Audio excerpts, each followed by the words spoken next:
All right, well, first things first, where's T? Throw your hand up. I'm just mad that I had to follow him for a couple reasons. One, because he was great, and two, because he made it seem like the class of 2018 is the greatest class to ever come through Fenwick. I think the way T put it, you all might as well just close the school after we hand out these diplomas. But in all seriousness, class of 2018, I know you all are great. I want to start by thanking Ms. Penny Cook for that wonderful introduction. I'll also start by admitting something to you all today. I'll admit that I'm a little uncomfortable being here in front of you, really for two reasons.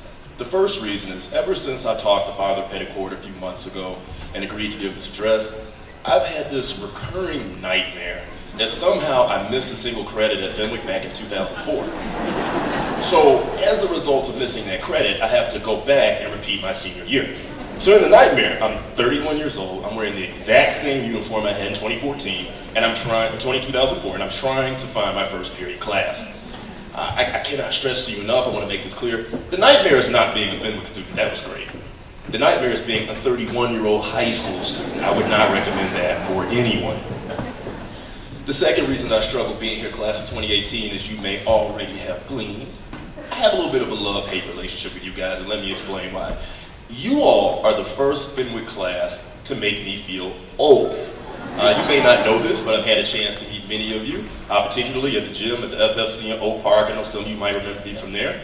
There was one day I was guarding one of you guys, and you were going past me, and it clicked in my head. This kid wasn't even born when I was a freshman at Fenwick. That's a terrible feeling when somebody who's 14 years old driving past you, and you look like you're moving in slow motion.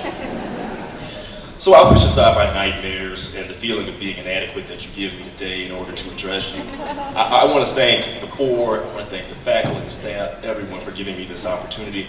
I don't have much time, and Daddy taught me how to signpost, so I'll use that skill here today. By Daddy, of course, I mean Mr. Alano. Tell me he still calls himself Daddy, right? Because if he doesn't, I just call him Daddy, that's real awesome.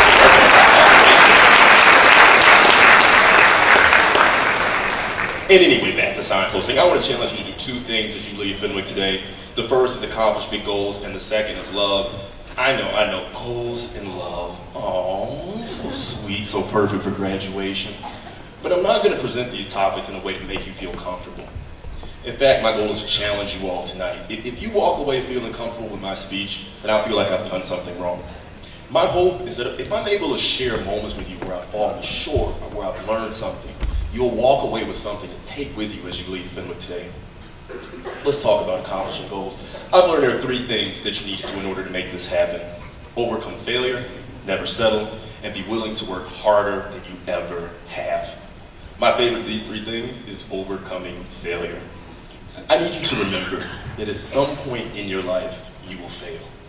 I need you to remember that no matter who your favorite person is, at some point in their life, they have failed. And what drives me crazy is it seems like the word fail has become a dirty word that we avoid at all costs. We live in this culture where we try to spin things. Everything has to be a success. My favorite thing is when people say, well, you didn't really fail as long as you learned something. Look, I mean, I appreciate the wisdom behind that reasoning, but I think in order to grow and to learn from a mistake, you have to admit when you failed. As I'm sure you've heard before, when you fail sometimes you need to lay down and bleed a while. But in that laying down and bleeding a while, you find the strength to fight again. I'll add to that sometimes when you failed, you find new paths to success that you never knew existed. I've experienced too many failures to count. Today I'll just talk about one. It's called my favorite Fenwick failure, as I like to call it, my favorite Fenwick failure. And that is being cut from the basketball team. Twice. Not once, not twice. Thank you, Mr. Quinn. Now look, I only say thank you, Mr. Quinn, because he knows I love him. Mr. Quinn's teaching style was the most helpful preparing me for college. Yep, that's right, that's exactly what it's gonna be like, so get ready for it. Second thing is, ambitious 16-year-old, I wanted to work in government, and Mr. Quinn helped me get my first job and then Lieutenant Governor Pat Quinn's office. But then again, he cut me from the basketball team, so I still keep bringing it up, you know. It's been 15 years, I promise one day I'll get over it. But the point is, I realized that failure motivated me to try new things. I became active in competitive speaking. I fulfilled a lifelong dream of playing hockey. I use the word playing very loosely because I was awful. But I also learned that sometimes failure can open new doors that you didn't even know existed. My second point, not settling. Don't set low expectations for yourself. Make no small plans. I think this is particularly important as you go off to college because you have such a great opportunity, and I don't want you to waste that opportunity. Consider this, I'll tell you a story about me. When I was in college during my first 2 years, I was a B student. I mean like a perfect 3.0 student. And let me tell you, there is no shame in that. In fact, I'll be frank with you. As a black kid from the west side of Chicago, raised in a single parent household, people would have been really happy about that. Always imagine principal admissions saying, that kid's still here? He hasn't dropped out? Great. And to be honest with you, if it was good enough for them, it was good enough for me. During my sophomore year, I had to take this class and fill a math requirement. Fortunately, there were many classes across departments that I could take, so I decided to take a class in my own department, the politics department. The name of the class was Quantitative Models in the Study of Politics. I will say that again, Quantitative Models in the Study of Politics. Let's just say I'm not great at math. I was in this class as a college sophomore, being challenged with things I had never seen before. Check this out. Teacher walks up to the board, he starts writing an equation, it goes something like this. A hat minus B hat equals, okay, let's stop right there.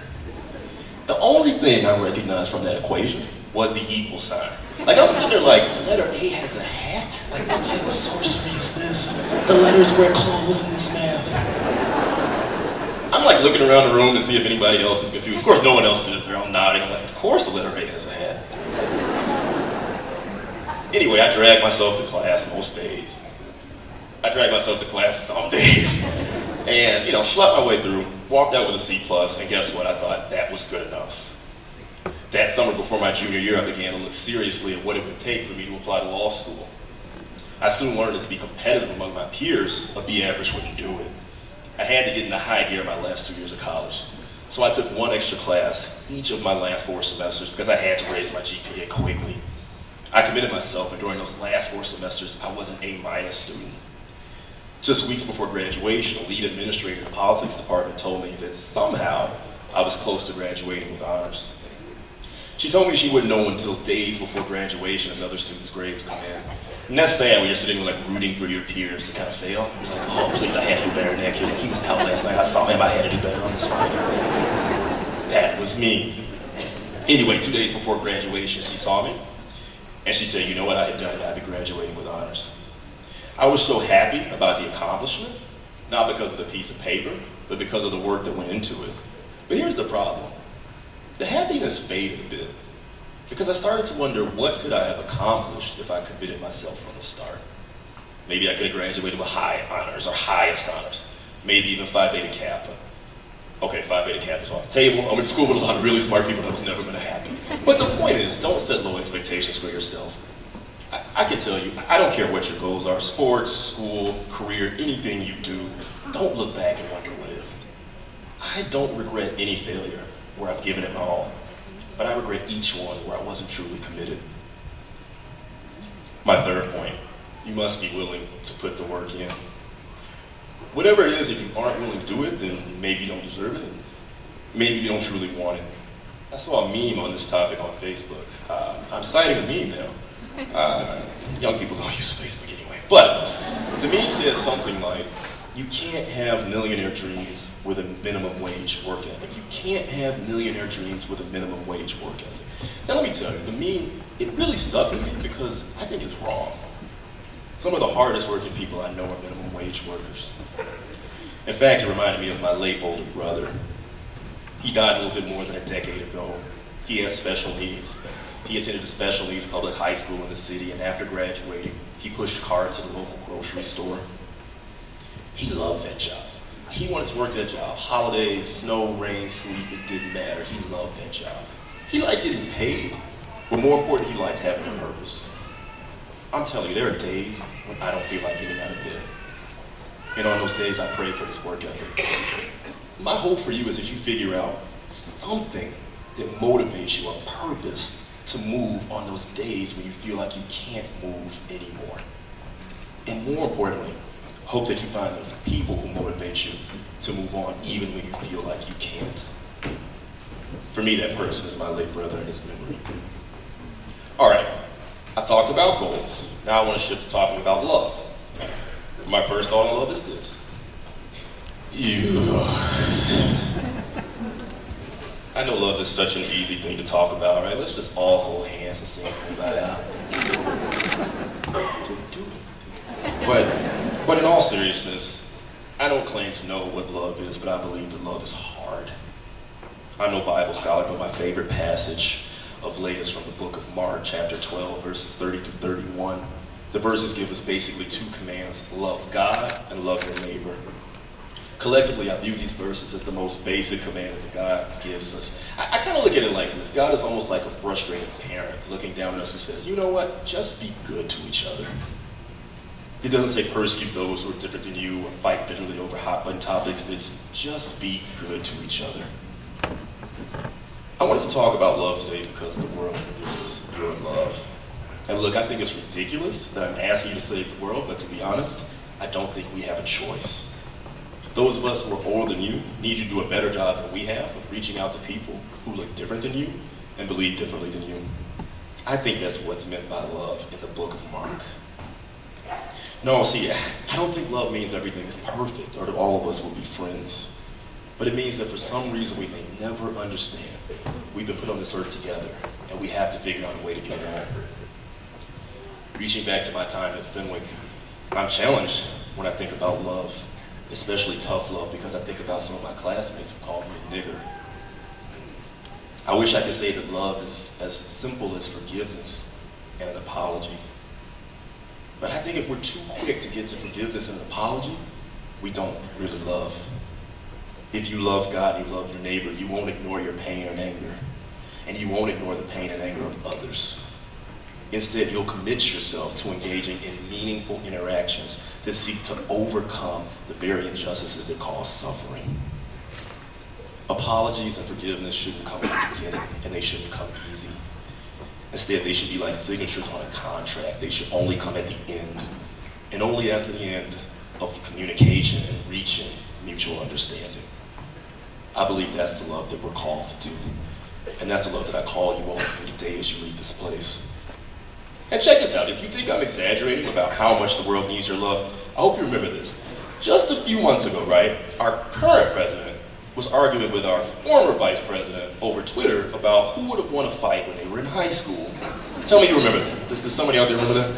Yeah. So let that sink in. The current mindset of some people who are charged with leading the world right now is basically, let's take it outside, come on. You have two 100-year-old men, I think, who are fighting over who would have won a fight in high school. This is ridiculous. This is where democracy has come to. And unfortunately, class of 2018, I wish I could tell you better, but so many people who are older than you are not working to find creative solutions to problems. Instead, they are stuck in a rut, and they're continuing to fight, and they're stuck in gridlock, and we need you to help us move forward. You see, class of 2018, it's not that it's difficult for the world to get better without your love, your talents, your decency, your genius. It is impossible for the world to get better without those things. I've talked about goals, I've talked about love, and I'm going to conclude with two things. Bear with me, a plea and an apology. A plea and an apology. My plea. If you're like me and you love Fenwick, despite it not being a perfect place, continue to come back and make Fenwick an even better place. Or, if you're sitting there right now thinking, why won't this guy stop talking so I can get my diploma and have nothing to do with Fenwick ever again after this day? Take a little break. There's nothing wrong with taking a break. But guess what? We need you to come back and be part of making Fenwick a better place. More than anything, I don't want you to forget the relationships that you made during your time here. And I hope those relationships last forever. To that end, I'm going to ask that all of you excuse me because I have a card to deliver right now. I know the timing is weird, but it is what it is, but I'm going to do it right now. I wrote this card in the summer of 2008. I know that because it says Freshman Scholars Institute. That was a program I was in when I started, or summer of 2004 actually, because that was a program I was in when I started at Princeton. I, for some reason, wrote the card. I put it in an envelope. I put a stamp on it. I can assure you that this card is not a prop. The best proof I have for that is it has a 37-cent stamp. I am not sure how much a stamp costs now, but I know it's a lot more than 37 cents. And for some reason, I never mailed the card. I don't even remember what's in it. This card is addressed to Dr. Jerry Lord. I've seen Dr. Lord numerous times since I drafted this card, but I keep forgetting to give it to him. So I'm going to give it to him right now with a little help.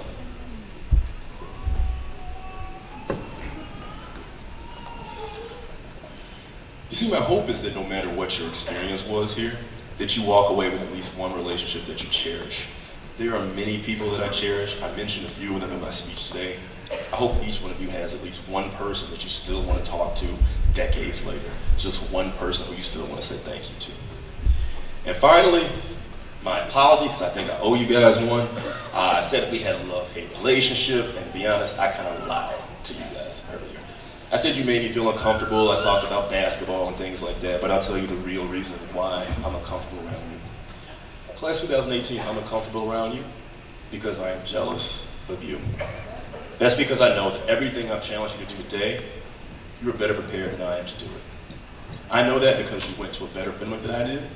I know that because I've watched how you guys interact with each other at the gym and around the park. Frankly, I know that each one of you has exactly what you need to survive and to thrive. I cannot thank you enough for letting me participate in your special day. And as a final warning, stay away from quantitative models in the study of politics. Thank you all.